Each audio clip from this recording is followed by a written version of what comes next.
item-item yang mahal ni supaya dia keluar. Dia tak tersimpan, duduk, tak bergerak dekat dalam stor. Sebab satu, akan mewujudkan pembaziran. Yang kedua, akan menyebabkan kadar pusingan stok kita jadi rendah. Okay? So, kena beri perhatian pada item dalam kumpulan A.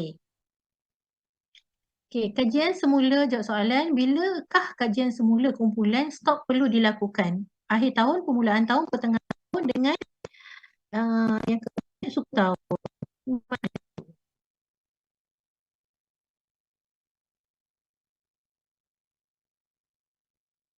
Dua. Jawapan dia nombor 2, betul. Okay. Puan Hadijah ingin menentukan kumpulan stok bagi barang-barang yang terdapat dalam stok alat tulis. Dia nak tentukan kumpulan stok bagi barang-barang yang terdapat dalam stok alat tulis. Jika keseluruhan stok alat tulis yang dimiliki adalah sebanyak 500 item, berapakah bilangan item yang akan menjadi kumpulan A? So, berapa item akan jadi kumpulan A? Dia punya stok ada 500 item. Kumpulan A 30% daripada 500 item. So, kali dengan 0.3. Jawapan dia?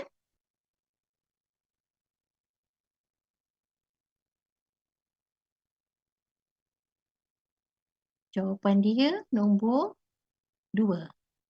150. Okay. Kumpulan A 30% kan? Daripada 500 item. So 150. Okay, habis kumpulan. Kumpulan A, kumpulan B. Semua store unit kena tentukan kumpulan A, kumpulan B. Kalau kita pakai sistem boleh jana kumpulan A, kumpulan B. So, cepat-cepatlah siapa-siapa yang tak pakai sistem tu pakai sistem. Okay, seterusnya para stok. Para stok ni dia adalah jumlah stok yang perlu disimpan pada satu-satu masa oleh semua kategori stok. Sama. Stok pusat, stok unit, stok utama kena tentukan para stok. Okay. Para stok ada 3 iaitu maksimum, menokok dan juga minimum. Maksimum adalah kuantiti stok tertinggi yang disimpan pada satu-satu masa iaitu 3 bulan penggunaan.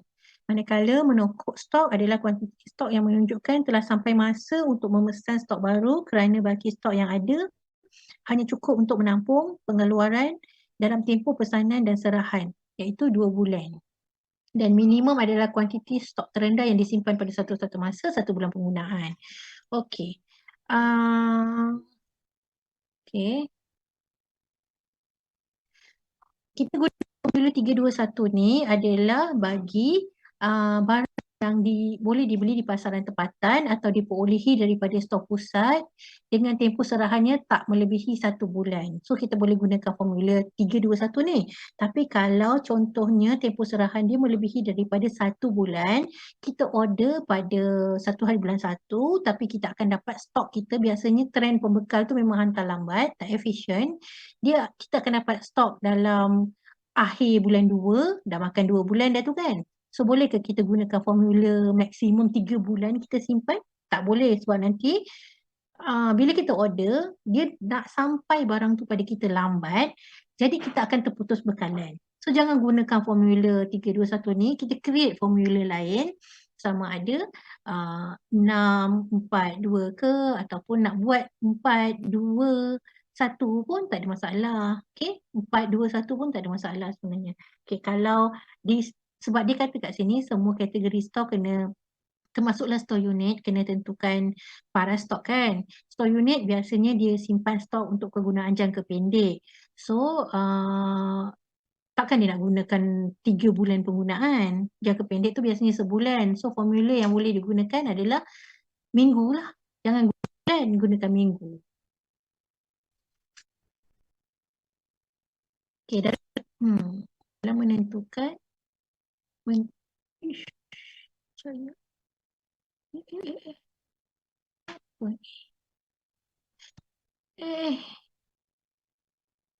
dalam menentukan para stok kadar penggunaan bulanan. Okay, tadi kalau kita kira kumpulan A, kumpulan B, kita tengok apa? Nilai pembelian kan untuk 2 tahun lepas. Nilai pembelian purata, nilai pembelian 2 tahun lepas. Tapi bila kita nak tentukan para stok, kita tak tengok nilai, kita tengok kuantiti, unit. Okay, unit pengeluaran. So kita tengok purata pengeluaran setahun. Okay. Contohnya, kalau pernah saya pergi naziran dekat store alat tulis, dia punya A4 paper banyak sangat. So bila tengok, banyak sangat ni melebihi paras maksimum ni. Dia kata, tak melebihi paras maksimum. Tapi biasanya kita boleh tahu daripada transaksi dia. Okay, berapa banyak penggunaan setahun. A4 paper dia, kalau dia punya transaksi penggunaan dia setahun contohnya 1,200 kan, 1,200 maksudnya sebulan berapa? Sebulan 100 rim saja yang digunakan. So maksimum yang boleh ada dalam store dia adalah 300 rim. Okay, 300 rim adalah maksimum, 200 menukuk dan minimum 100. Okay. Janganlah kalau dia punya dalam kad transaksi dia tu dah tinggal baki apa, dah tinggal baki 100, 200 ke kan, ataupun 150, dah sampai masa lah untuk dibuat ordering baru. Kalau dia tak order, nanti dia akan bekalan. So kalau tinggal 200, dia order lagi 100 je. Supaya bila sampai taklah melebihi paras maksimum. Bila sampai je barang tu, dia akan jadi kurang daripada 300 ataupun pada paras 300 je. Kita tak boleh, kalau kita nak order sebagai pegawai store, kita tak boleh main agak-agak. Order je lah lagi 300. Tak tengok pun paras stok masa kita nak order. Tak boleh. Okay, kena ada perancangan supaya kita tidak menyetop, tidak menyimpan stok melebihi daripada paras yang ditetapkan. Melebihi daripada paras maksimum. Implikasi dia, kalau kita menyimpan stok lebih daripada paras maksimum, kadar pusingan stok kita akan rendah sebabnya stok kita sepatutnya rendah pengeluaran dia 100 rim je sebulan. Tapi kita dah beli banyak, baki yang tinggal sepatutnya 200 rim, kita dah ada baki 400 rim. Sebab itulah kadar pusingan stok kita rendah. Sebab nilai stok yang tersimpan dalam stok kita, baki nilai stok yang tersimpan dalam stok kita, pada masa kita kira kadar pusingan stok tu, nilai dia masih banyak. Kalau kita nak dapat kadar pusingan stok yang tinggi, nilai akhir, nilai semasa stok tu mesti rendah. Mesti sikit. Pengeluaran itulah yang nak banyak. Okey, nilai baki tu mesti sikit. Barulah kita dapat kadar pusingan stok yang tinggi. Okay, untuk macam saya kata tadi, tempoh serahan melebihi 1 bulan, pegawai stok boleh menentukan formula yang sesuai untuk meminda para stok. Okay, gunakan formula yang bersesuaian lah. Okay, untuk item, stok bagi item kritikal seperti vaksin, ubat-ubatan atau seumpamanya, tidak perlu ditetapkan parasnya tetapi dipastikan stok sentiasa kedapatan, maksudnya stok sentiasa ada. Okay, contohnya macam vaksin, ubat-ubatan ni kita tak boleh menjangkakan kan, ada wabak, kadang-kadang ada pandemic outbreak kan. So untuk item-item ni dikecualikan daripada ditetapkan parasnya. Tapi kita kena sentiasa pastikan stok tu adalah apabila dibutuhkan. Kalau macam itulah. Okay, untuk barang-barang import pula, paras stok yang boleh disimpan pada sesuatu masa adalah mengikut budi bicara ketua jabatan setelah mengambil kira tempoh tahan, nilai dan kepentingannya. Walau bagaimanapun, stok maksimal tidak boleh melebihi 12 bulan penggunaan. Kadang-kadang ketua jabatan kata, okey, sebabkan item ni barang import perlu lalu custom, stranded dekat port kan. So akan makan masa lama lah. Jadinya kita order je lah terus untuk 2 tahun penggunaan. Tak boleh Kalau lebih daripada 12 bulan penggunaan, ketua jabatan kena dapatkan kena dapatkan kelulusan daripada pegawai. Jadi bicara ketua jabatan untuk perolehan stok barang import hanya 12 bulan penggunaan sahaja.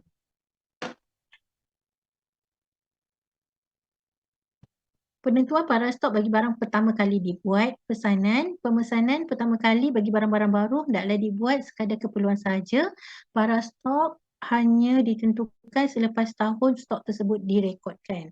Sebab untuk kali pertama, barang tu barang baru, kita tak ada transaksi penggunaan dia lagi kan. So paras stok itu so dia punya pemesanan tu kita buat sekadar keperluan saja. Kita tak ada panduan para stok sebab tak ada transaksi lagi. Okay.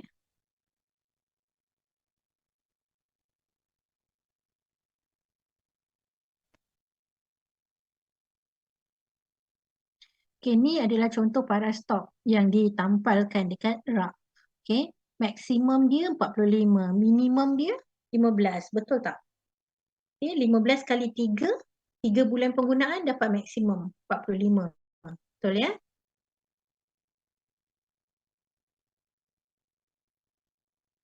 Pegawai stor boleh meminda para stok sekiranya tempoh serahan melebihi 1 bulan. Okey, budi bicara ketua jabatan boleh digunakan untuk menentukan para stok bagi barang import walau bagaimanapun stok maksima tidak boleh melebihi 12 bulan penggunaan. Kajian semula para stok kena buat kajian semulalah para stok apabila stok yang dikeluarkan kurang daripada 4 kadar pusingan stok dan kemaskini para stok setiap permulaan tahun. Ya, sebab kita dah ada transaksi setahun, awal tahun tu kena kemaskini balik para stok. Kalau dalam sistem pun para stok ni memang auto generate. Okay, jawab soalan. Ubat X merupakan ubat yang boleh dibeli di pasaran tempatan dan tergolong dalam kumpulan B. Termasuk di dalam baki 70% daripada stok yang disimpan yang mempunyai nilai pembelian tahunan tertinggi.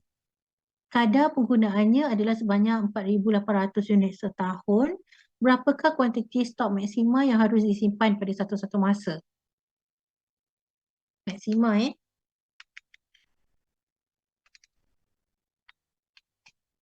berapa? Jawapannya nombor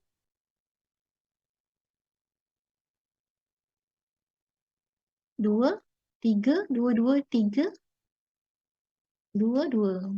Okey, jawapan dia nombor 2. Macam mana nak dapat nombor 2?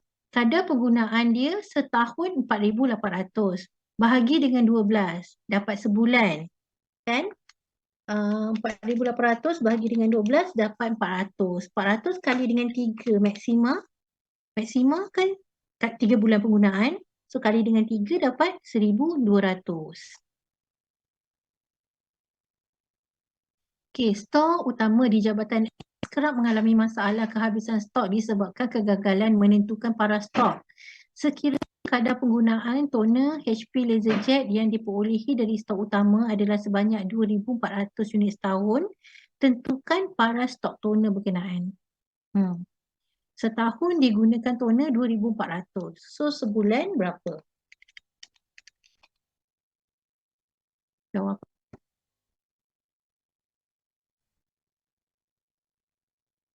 2, 2, 2, 2. Banyak sangat jawapan dia dekat nombor 2 ni. 2,400 bahagi dengan 12 dapat 200. Okay, tu minimum lah sebulan kan. Lepas tu kali dengan 2 menokok 400 dan kali dengan 3 maksimum 600. So jawapan dia dekat nombor 2. Pada stok maksimum yang boleh disimpan pada satu-satu masa adalah mengikut budi bicara ketua jabatan. Walau bagaimanapun, stok maksimum tidak boleh melebihi 12 bulan penggunaan. Kenyataan ini berkaitan dengan stok item kritikal ke, barang import ke, barang mahal yang boleh dibeli di pasaran tempat atau barang-barang mudah tapi 1, 2, 2, 2, 1, 1, 2, 2, 2, 2, 2, 32. Okey, jawapan dia ini. Budi bicara ketua jabatan. Stok maksimum tak boleh melebihi 12 bulan penggunaan barang import ya. Jawapan dia nombor 2. Kadar penggunaan toner LaserJet HP LaserJet yang diperolehi dari stok utama adalah sebanyak 120 unit. 120 unit setahun. Berapakah kuantiti stok terendah yang perlu disimpan pada satu-satu masa? Jawapannya 2, 2, 2, 2, 23, 1, 2. Jawapannya 2. 120 bahagi dengan 12 dapat 10. Okay. Barang-barang berikut tidak perlu di stok kecuali jika terdesak. Okay. Pertama sekali, barang yang mudah rosak dan memerlukan penjagaan rapi tak perlu kita stok ke? Okey, yang kedua barang-barang yang mahal dan boleh dibeli di pasaran tempatan. Yang ketiga barang import dan mahal. Yang keempat barang-barang yang memerlukan pesanan khas. Satu, ramai yang jawab satu. Ramai yang jawab satu Empat. Okey. Jawapannya adalah nombor dua. Barang-barang yang mahal dan boleh dibeli di pasaran tempatan. Sebab barang-barang ni kan kita dah tengok dari pagi tadi, kalau boleh barang-barang yang mahal, kalaupun kita simpan dalam stok, kita nak keluarkan dia kan, supaya kadar pusingan stok kita tinggi. Kan? Sebab tu kita buat kumpulan A, kumpulan B untuk menentukan, untuk memastikan barang mana yang dalam kumpulan A, kumpulan yang mahal lah, barang-barang yang mahal. So kita sebenarnya tak nak simpan barang-barang yang mahal. Kalau dia boleh dibeli di pasaran tempatan, kita beli je lah. Kita tak payah simpan dia dalam stok kita. Sebab kalau kita simpan, kalau kita tak keluarkan dia, nanti dia akan menyebabkan kadar pusingan stok kita jadi terjejas, jadi rendah. Okey, lagi satu, kalau kita simpan barang-barang yang mahal ni tak guna, dia akan jadi terikat dalam bentuk stok lah. So dia jadi pembaziran pula. Takut nanti kalau terlepas pandang ke apa, jadi usang pula dalam stok.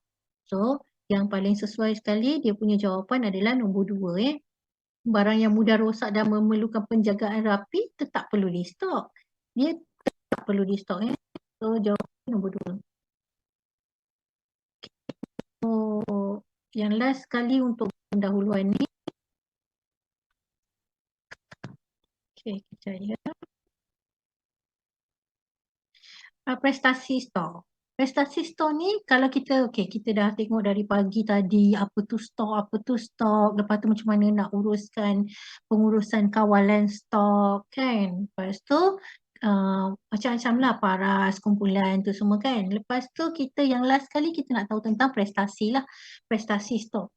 Macam mana kita nak jaga prestasi stok kita supaya dia di tahap prestasi yang cemerlang, di tahap prestasi yang cekap, dikira cekap. Okay? Kita tengok daripada tiga perkara. Pertama sekali kadar pusingan stok, yang kedua paras simpanan dan paras perkhidmatan yang ketiga. Tak boleh tengok prestasi tu dari segi kadar pusingan stok dia sahaja. Kadang-kadang bila kita tabelkan kita punya laporan dekat dalam mesyuarat JKPAK, okay, ramai yang nak tengok berapa kadar pusingan stok yang dia dapat. Kan? Kalau lebih dari 4, oh baguslah tu. Lebih dari 4 tu berapa? 32, 33, 12. Dalam perkeliling tak ada kata. So lebih dari 4 je. Asalkan lebih dari 4 tu memang dah cukup cemerlang, dah terbaik lah tu. Kan? Adakah begitu cara kita melihat prestasi stok?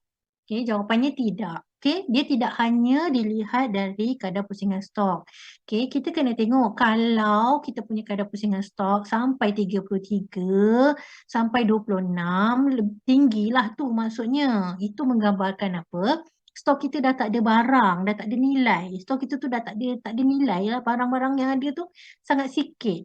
Bila barang kita sikit, sampai kita tak ada nak bagi pada pelanggan, maksudnya kita tak dapat memenuhi semua pesanan pelanggan.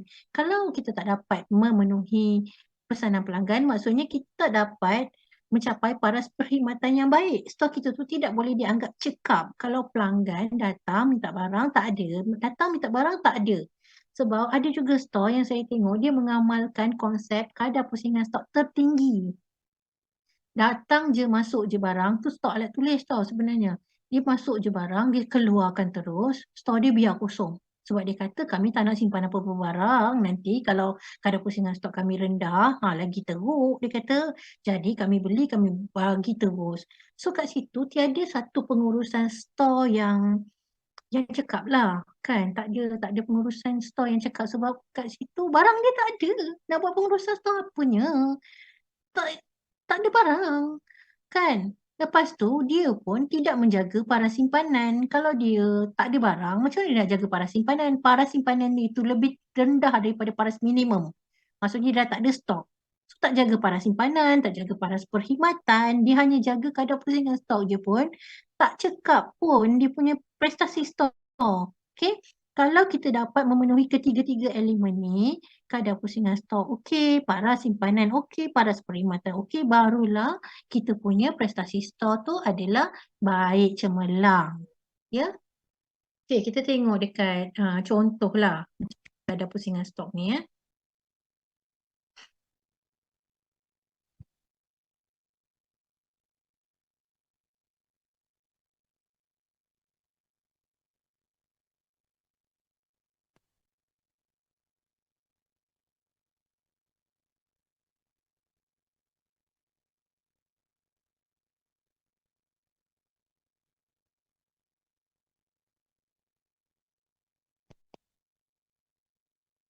Okey, ini contoh QPAS, contoh lama. QPAS 20. Okey, bila kita tengok, okey, baki bawa ke hadapan, kalau boleh, suka saya nak ingatkan tuan-puan, baki bawa ke hadapan, tolong jangan pinda. Stok semasa pada akhir suku dibawa ke hadapan, jangan pinda. Ada yang ramai yang kata saya nak pinda juga sebabnya yang tu salah. Yang itu tangan pegawai stor lain. Pegawai stor tu dikira salah ke apa, tapi masa saya ambil alih tugas ni, saya dah kira dah. Baki sedia ada dia sebenarnya bukan 860. Baki sedia ada dia cuma 400 je. So saya tak nak lah kita drag baki yang salah. Dia cakap macam tu kan. Jadi sebenarnya tuan-puan tak boleh pinda baki bawa ke hadapan. Kalau ada perbezaan, buat adjustment dekat pembelian atau pengeluaran ni. Pembelian pengeluaran ni, buat adjustment kat situ pada suku tersebut. Okay? Sebab apa kita boleh pinda? Laporan yang tuan-puan hantar ni, kita dah tabelkan dekat dalam mesyuarat JK4 Kementerian. Lepas tu kita dah hantar sesalinan laporan tu ke mesyuarat JPKA Kementerian juga. Okay, dan bahagian kewangan dia dah hantar salinan tu ke MOF. Okay, dah kira dah macam dah disahkan. Okay, laporan tu telah disahkan.